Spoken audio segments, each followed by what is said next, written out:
L'année 2022-2023 a permis de fêter les 10 ans d'Espérance Banlieue. Très belle année avec de nombreux événements dans nos 17 écoles de toute la France et 4 événements nationaux. Donc une mobilisation très forte du réseau. Plus de 1000 élèves dans nos écoles. Et donc nous maintenant sommes partis après une journée de séminaire pour nous lancer dès début septembre dans une nouvelle année scolaire. L'imaginaire général, ça a été une année extrêmement riche à cause de ces 10 ans justement, qui nous a demandé un investissement complémentaire à ce qu'on peut faire habituellement, mais qui a été aussi une source de mobilisation de bénévoles supplémentaires. Donc on a trouvé des ressources. Pour moi, c'était important d'être présente à ce séminaire pour retrouver les collègues du réseau Espérance Banlieue, partager nos bonnes pratiques et puis échanger sur le sens de notre projet et ce qu'on veut pour l'avenir pour notre projet Espérance Banlieue. Ça a été un moment assez fort, moi qui m'a beaucoup touché parce que j'ai vu, encore plus que jamais, l'esprit de réseau prendre consistance. C'est l'occasion dans l'année, entre professeurs, entre équipes de chaque école, de partager nos joies, les choses plus difficiles,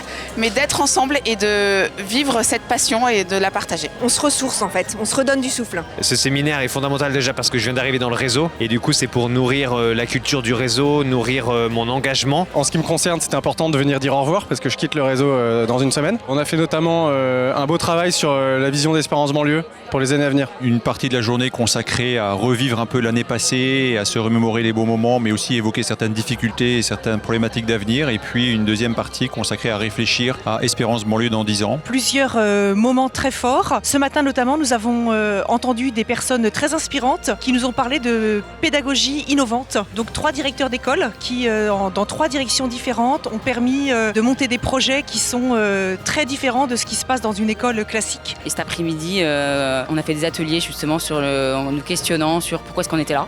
Quelle est la raison, qu'est-ce qui nous anime, quels sont nos freins, quelle est l'ambition qu'on a, quel est le rêve qu'on a pour Espérance Banlieue. Ce qui était génial, c'est qu'on a tous eu la parole. Et qu'est-ce qu'on en a sorti, nous, dans notre atelier, c'est qu'on croit en l'enfant, on croit en ces quartiers et qu'on ait une solution, pas la solution, mais une solution pour les quartiers compliqués. On a vécu une journée de séminaire qui se situe entre 2 semaines de formation pour l'ensemble du réseau. Beaucoup de choses concrètes, beaucoup de partage de bonnes pratiques permettant à la fois aux plus anciens et aux nouveaux de se préparer à la nouvelle année. En fait. C'était très intense, très riche, une formation de grande qualité avec beaucoup de compétences de la part des formateurs et d'expérience. Ça m'a apporté déjà le cadre légal que je ne connaissais pas dans les écoles, tout ce qui m'attend en tant que directeur. Là on arrive, on n'a rien à préparer, on a juste à prendre et à se laisser imprégner et c'est vraiment une grande joie de pouvoir participer à ces formations. L'objectif c'est vraiment d'aider les professeurs à comprendre nos pédagogies et à rentrer dans nos pédagogies pour pouvoir enseigner de la façon la plus efficace possible.